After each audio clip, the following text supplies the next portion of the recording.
अस्सलामुअलैकुम नाज़रीन, Mehran TV news में आवाया सारा सुमरो आईने बुलेटिन में असां सां गॾु साथ ॾींदो मुबशर सोलंकी। सभ खां पहिरीं हिकु नज़र हेडलाइन ते। वज़ीर आज़म शहबाज शरीफ जो आहे त मौजूदा इलाइक़ाई सूरतहाल सबबि आलमी सप्लाई लाइन मुतासिर आहे। नार वारनि मुल्कनि जे ग़िज़ाई सूरतनि जो ख़्यालु रखणु असांजो फ़र्ज़ु आहे।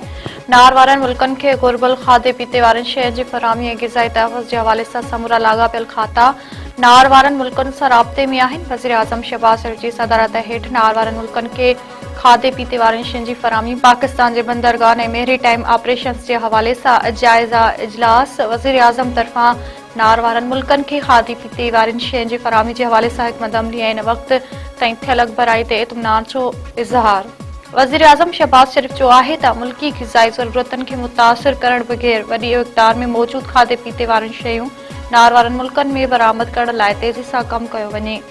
हुकूमती इदारनि जी सतह ते फ़ैसिला साज़ी में कंहिं बि क़िस्म जी देरि क़ाबिल क़बूल नाहे। कराची, गवादर ऐं ॿियनि अहम बैन अल-अक़वामी हवाई अॾनि ते फ्लाइट ऑपरेशन्स में इज़ाफ़े लाइ जामिया लाइ अमल तयारु कयो वञे। वज़ीर आज़म शहबाज शरीफ सां पीपी चेयरमैन बिलावल भुट्टो ज़रदारी जी मुलाक़ात। सिंध जो वॾो वज़ीर मुराद अली शाह, वज़ीर आला बलूचिस्तान सरफराज़ बुगटी ऐं वफ़ाक़ी वज़ीर बि शरीक। विच ओभर में चिकटाण ऐं मुल्क जे सियासी सूरतहाल ते ख़्यालनि जी ॾे वठि। वज़ीर आज़म तरफ़ां वॾनि वज़ीरनि खे सूबनि में सिमाल लॉकडाउन जे हवाले सां हिकमत अमली ते ब्रीफिंग। शहबाज शरीफ बिलावल भुट्टो ज़रदारी खे अमरीका ईरान जंग में किरदार जे हवाले सां इत्माद में वरितो। वज़ीर आज़म शहबाज शरीफ ऐं सऊदी वली अहद मोहम्मद सलमान विच में टेलीफोनिक राब्तो। सऊदी ख़बरूं एजेंसी मूजिबि ॿिन्ही अॻवाननि खिते में हलंदड़ चिकटाण ऐं ताज़े सूरतहाल ते ख़्यालनि जी ॾे वठि कई। इलाइक़ाई आलमी अमन ऐं इस्तिकाम लाइ सिफ़ारती कोशिशूं जारी रखण ते इत्तिफ़ाक़ कयो। वज़ीर आज़म शहबाज शरीफ पारां सऊदी जे मुकमल हिमायत जे अज़म जो इज़हार। हमलनि जी मज़म्मत। शहबाज शरीफ जो आहे त हमेशह मज़बूती सां सऊदी अरब सां गॾु बीठल रहंदासीं। ईरान ऐं अमरीका जंग जो ख़ात्मो चाहियूं था। ॻाल्हियुनि जी मेज़बानी करण जे लाइ तयारु आहियूं। अमरीकी सदर पारां ईरान में रजीम चेंज जो हदफ़ हासिल करण जी दावा। डोनाल्ड ट्रंप चयो आहे त ईरानी क़यादत ख़तम करे छॾी, हाणे नई क़यादत आहे, असां उन खे रजीम चेंज चई सघूं था। मीडिया सां ॻाल्हाईंदे अमरीकी सदर वधीक चयो आहे त ईरान जी नई क़यादत मुआहिदो करणु चाहे थी। ईरान असांखे तेल ऐं गैस जे हवाले सां तमामु वॾो तोहफ़ो ॾिनो आहे। उहो तोहफ़ो तमामु क़ीमती ऐं हरमज़ वारे सामूंडी लंघ जे हवाले सां आहे।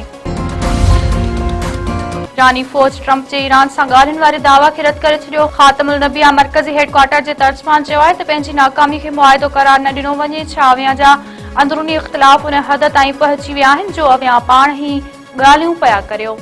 ईरानी फ़ौज जे तर्जुमान वधीक चयो आहे त ईरानी क़ौम ख़िलाफ़ हमलनि जो ख़्यालु ज़हन मां कढण ताईं न तेल जूं क़ीमतूं अॻु जहिड़ियूं हूंदियूं ऐं न ई पुराणो निज़ाम बहाल थींदो। सीनियर सूबाई वज़ीर शर्जील मेमन चयो आहे त वफ़ाक़ी हुकूमत लॉकडाउन जो फ़ैसिलो कयो, उन ते अमल कयो वेंदो। वफ़ाक़ी हुकूमत जे फ़ैसिलनि जी हर सतह ते हिमायत जारी रखंदासीं। तेल जे बहिरान खां बचण लाइ ज़रूरी क़दम खंया पिया वञनि। सूबाई वज़ीर शर्जील मेमन पंहिंजे बयान में चयो आहे त मौजूदा सूरतहाल खे नज़र में रखंदे सिंध काबीना 8 महीननि जी पघार न वठण जो फ़ैसिलो कयो आहे। सिंध हुकूमत जे फ़ैसिले तहत गाॾियूं बि हारियूं वयूं आहिनि। जेतिरो मुमकिन थी सघियो घरनि में वेही कमु कजे। ही कंहिं फ़र्द जी न पर सभिनी जो गॾियल मसइलो आहे। मशाइख़ जो नगर बारकरवासी पौरतनि जी झूपड़ियुनि खे बाहि। 3 ॿारड़ियूं सड़ी फौत। ॻोठ थरछी में लाभारे ते आयल पौरतनि जे जुगनि में ओचितो बाहि भड़की थी। 100 ॿारड़ियूं 4 वरियनि जी कंवल ऐं 5 सालनि जी प्रिया दास सड़ी फौत। सड़ी ज़ख़्मी थियल कविता नवाबशाह में दम ॾिनो। वाक़े बाद गर्भातनि में कोहराम बरपा। वारसनि जो चवणु आहे त हू लाभारे ते वियल हो, पोयां जुगनि खे बाहि लॻी वई। हैदराबाद में हथियारबंदनि जी फायरिंग में 1 ॼणो क़तल। वाधूवा रोड ते हथियारबंदनि फायरिंग करे हुसैनाबाद जे रहवासी अरबाज़ राजपूत खे क़तल करे छॾियो। क़तल जी वारदात पर जवाबदार आसानी सां फरार थी विया। अस्पताल में ज़रूरी कार्रवाई बैदि मक़तूल जो मड़ वारसनि जे हवाले। का बि गिरफ़्तारी अमल में न आई। बख्शा पुरवे जो तुरिन में पुराणे कार ऐं तकरार तां फायरिंग। 4 औरतूं मरणिंग।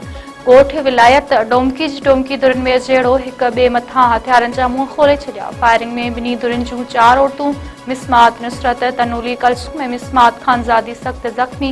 2 औरतुनि जी हालत नाज़ुक। वाक़े बाद दुरिन में छिकटाण तयाज़। हिक दुर जे माण्हुनि जो इंडस हाईवे ते एहतजाज। जवाबदारनि जी गिरफ़्तारी जो मुतालबो। पुलिस जो चवणु आहे त वाक़ियो पुराणे तकरार सबबि पेश आयो आहे। वधीक जांच कई पई वञे।